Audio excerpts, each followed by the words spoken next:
महामान्य व्यासपीठावर उपस्थित मान्यवर व येथे जमलेल्या माझ्या मित्रमैत्रिणींनो, मी काव्य संदीप देशमुख आज मी जिजाऊ बोलते एक नाटक करत आहे. साधवांची लेक भोसल्यांची सून, शिवबांची माता, भाग्य कोणते आज. हिंदवी स्वराज्याची पताका अभिमानाने डोलते. जरा लक्ष देऊन ऐका, मी जिजाऊ बोलते, मी जिजाऊ बोलते. शिवबा शिवबा शिवबा कुठे आहात तुम्ही? जरा बघा तरी, जिजाऊ आली आहे. जरा बघा तरी, जिजाऊ आली आहे. का आलोत आम्ही? आज आमच्या रक्ताचे थेंब पेटून उठले आहे. आज आमच्या रक्ताचे थेंब पेटून उठले आहे. दर्शना पवार एमपीएस पास झालेल्या मुलीला रायगडाच्या पायथ्याशी विद्रुपाने मारले.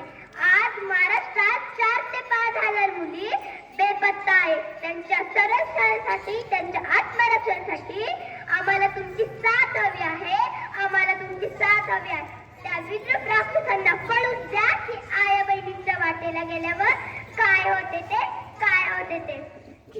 माय भवानीची तलवार आम्हाला तुम्हाला द्यायची आहे. त्यांच्या संरक्षणासाठी ही माय भवानीची तलवार तुम्हाला द्यायची आहे. रामकृष्णाचा वार्ता सांगणारा तुमच्या नंतर आम्हाला एकही पुरुष दिसला नाही. तुमच्या नंतर आम्हाला एकही पुरुष दिसला नाही.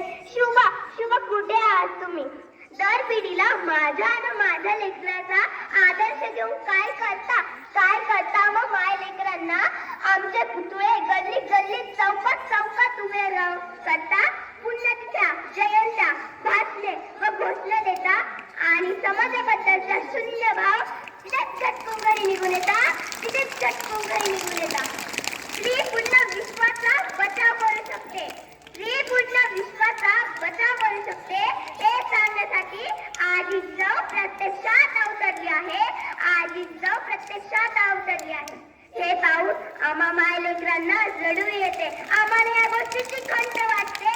आमच्या स्वप्नांची राख रांगोळी होते.